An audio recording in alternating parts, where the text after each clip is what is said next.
Are you running for presidency in 2027? I have not said. I have not said that I'm running.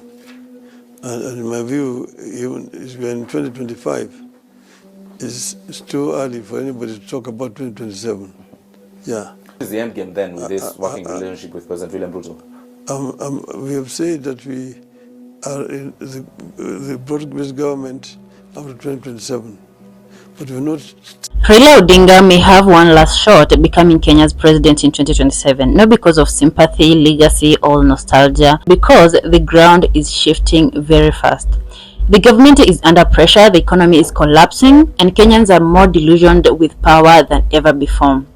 Everywhere you turn, Kenyans are angry. Prices are up, jobs are down, small businesses are taxed out of existence. The so-called hustler government has failed to deliver. Even Ruto's most loyal supporters are now frustrated and confused. Would you support a Raila Odinga candidate? 100%. 100%. Why would I not? 100%. And I think we would win that election. We would win that election. Because of the math that we have discussed here. And you will agree with me. All we need, Yvonne, is all the votes we got in 2022. You too. And that is something that can be done. This creates a major political opening. Kenyans want change again. The question is, who can embody that change? President Ruto came in with massive support, but most of that energy is gone. The Hustler Fund flopped. The cost of living has never been higher than this one. Promised reforms have failed. Corruption is still high. In the eyes of many voters, especially the youth, he is becoming what he once opposed. If Ruto becomes the face of elite failure, Raila automatically becomes the alternative, a familiar enemy of the system. But I can also run if I wanted to run. I have not made a decision because I don't think it is time to make a decision. At the moment, I'm more content in trying to organize my party, ODM, to be strong as a political party, so that if you want me to run, they will decide. ODM has stayed relatively quiet, but don't confuse silence with surrender. Raila hasn't endorsed anyone. ODM has stayed relatively quiet, but don't confuse silence with surrender. Raila hasn't endorsed anyone yet. He hasn't closed the door. In fact, insiders say he is watching and waiting. If he pulls out of Ruto's alliance at the right moment and signals a comeback, instantly resets the entire political conversation. Say what you want about Raila, but his base is still intact. Talk about Nyanza, Western Coast, big parts of Nairobi, and a good chunk of northern Kenya. That core is still with him. And if turnout is high in those areas, he doesn't need to win new votes everywhere. He just needs to build the right coalition.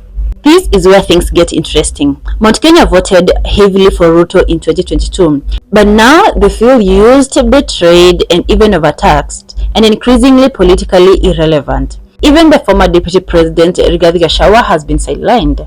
If Raila picks a strong Central Kenya running mate, someone with generational appeal, he could tap into that discontent and split the mountain. That will be enough to flip the national map.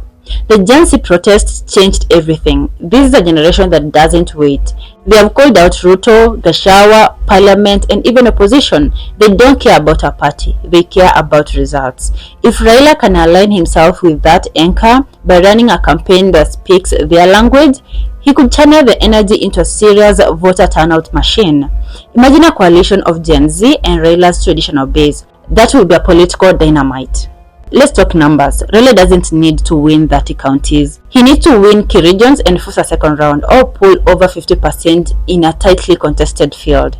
With Kalonzo, Karua, Eugene Wamalwa, or even emerging youth voices on board, he can rebuild Azimio or create something new. And this time, he will be running against an incumbent who has lost public trust, not a first-time hopeful. There's something powerful about being the candidate who never gave up. In a country where voters feel betrayed every 5 years, Raila's image as a man consistently denied power still resonates. His 2027 campaign won't be just about policies. It will be about unfinished businesses, a final shot at redemption for himself and for the people who feel left behind. Let's be honest, if Raila runs the same kind of campaign he did in 2022, he will lose. To win in 2027, he needs to embrace Gen Z leadership, speak in clear and bold economic terms, campaign in Central and Rift Valley early enough, distance himself from stale political deals, and field younger, smarter candidates for MP and MCA in ODM. This isn't about reviving the past, it's about transforming into a vessel for the future. Kenya is in transition. People are tired, institutions are weak, the youth are loud, the middle class is shrinking, Mount Kenya is restless, and the hustler dream is fading. In that kind of storm, a political veteran who knows the system, understands the streets, and has nothing to lose might just win it all. Raila Odinga may not be your ideal candidate, but right now, he may be the only one who can bring together the pieces of a country that is drifting apart. So if you hear whispers about a Raila 2027 run, take it seriously, because this time, it might actually happen.